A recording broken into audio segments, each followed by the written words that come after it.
Warning: the following video contains descriptions that some viewers might find disturbing. Viewer discretion is therefore advised. At around 3:40 a.m. on Friday the 31st of August 1888, the body of a woman was found in a gateway in Bucks Row, Whitechapel. We know today that the woman's name was Mary Nichols and that she was discovered by carter Charles Cross as he made his way to work along Bucks Row. However, the newspapers that were published that day believed that it was Police Constable John Neal, the first officer at the scene, who had made the gruesome discovery.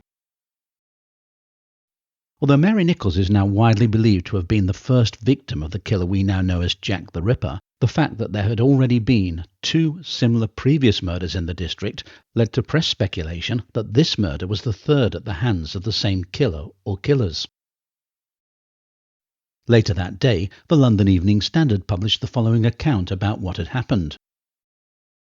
The article is the closest we can come today to visiting the scene in Bucks Row on the 31st of August 1888, although I should point out that it contains several inaccuracies that were circulating in the area at the time. For example, it repeats the idea that the murder had taken place elsewhere, possibly inside a nearby house, and the body had then been transported and left at the spot where it was found. It also gets the name of Inspector Joseph Helson of the Metropolitan Police's J Division wrong, giving his name as Nelson. Interestingly though, it does provide a good insight into how the people in the locality reacted to the horror that had occurred in their midst, as well as promoting the belief that was prevalent at the time that the crimes were gang-related. So let's travel back to Friday, August 31st, 1888, as we open the pages of the Evening Standard and read of a horrible murder in Whitechapel. Scarcely has the horror and sensation caused by the discovery of the murdered woman in Whitechapel some short time ago had time to abate than another discovery is made, which, for the brutality exercised on the victim, is even more shocking and will no doubt create as great a sensation in the vicinity as its predecessor. The affair up to present is enveloped in complete mystery, and the police have as yet no evidence to trace the perpetrator of the horrible deed. The facts are that as Constable John Neal was walking along Bucks Road, Thomas Street, Whitechapel, about 3:45 this morning, he discovered a woman between 35 and 40 years of age lying at the side of the street with her throat cut right open from ear to ear, the instrument with which the deed was done tracing the throat from left to right. The wound was about 2 inches wide and blood was flowing profusely. In fact, she was discovered to be lying in a pool of blood. She was immediately conveyed to the Whitechapel mortuary, where it was found that, besides the wound in the throat, the lower part of her person was completely ripped open. The wound extends nearly to her breast and must have been effected with a large knife. As the corpse of the woman lies in the mortuary, it presents a ghastly sight. The victim measures 5 foot 2 inches in height. The hands are bruised and bear evidence of having engaged in a severe struggle. There is the impression of a ring having been worn on one of the deceased's fingers, but there is nothing to show that it had been wrenched from her in a struggle. Some of the front teeth have also been knocked out, and the face is bruised on both cheeks and very much discoloured. The deceased wore a rough brown ulster with large buttons in front. Her clothes are torn and cut in several places, leaving evidence of the ferocity with which the murder was committed. The only way by which the police can prosecute an inquiry at present is by finding someone who can identify the deceased and then, if possible, trace those in whose company she was when last seen. In Bucks Row, naturally, the greatest excitement prevails, and several persons in the neighbourhood state that an affray occurred shortly after midnight, but no screams were heard, nor anything beyond what might have been considered evidence of an ordinary brawl. The woman has not yet been identified. She was wearing workhouse clothes, and it is supposed she came from Lambeth. A night watchman was in the street where the crime was committed. He heard no scream and saw no signs of the scuffle. The body was quite warm when brought to the mortuary at 4:30 this morning. Immediately on the affair being reported at Bethnal Green Police Station, 2 inspectors proceeded to the mortuary and examined the clothes in the hope of being able to discover something likely to lead to her identification. In this they were not successful, as the only articles found on the body were a broken comb and a piece of looking-glass. The wounds, of which there are 5, could only have been committed by a dagger or a long, sharp knife.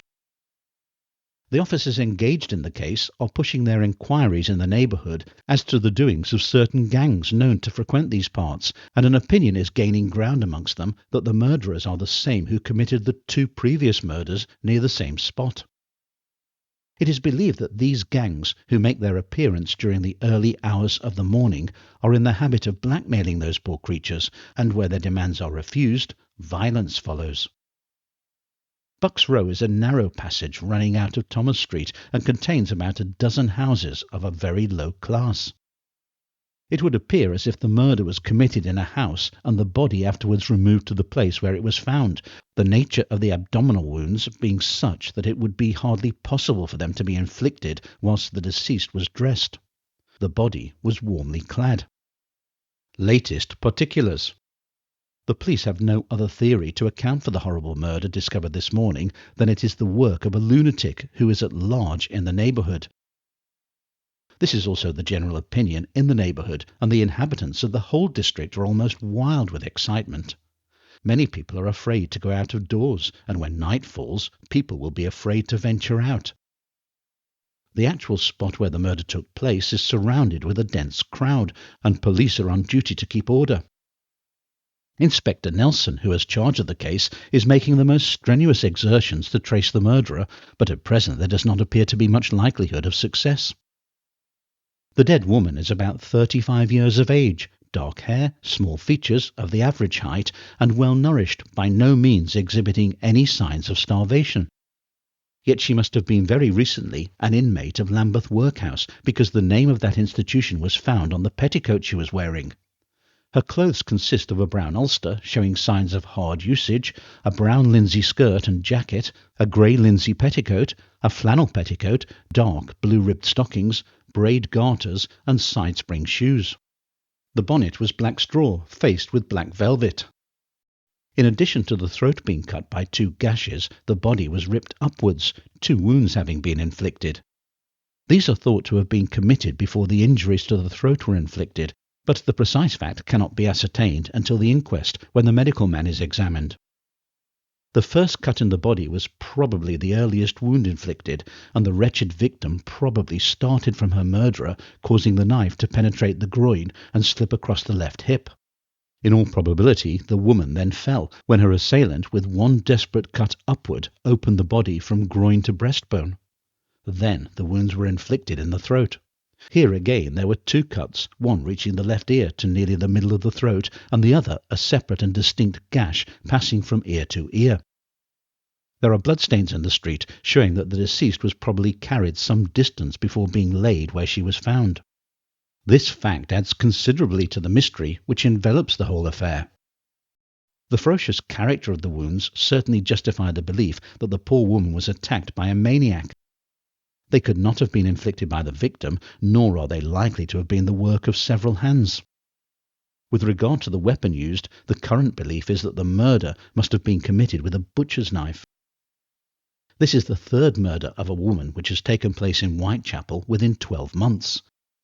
In each case, the victim was put to death by stabs or cuts, and when found was either dead or so near death as to be incapable of giving any clue as to who had attacked her.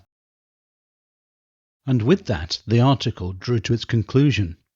What no one reading the article that evening could have known was this was the start of a murder spree that was destined to become the most infamous in criminal history. For here, in Bucks Row, on the 31st of August, 1888, Jack the Ripper's reign of terror began.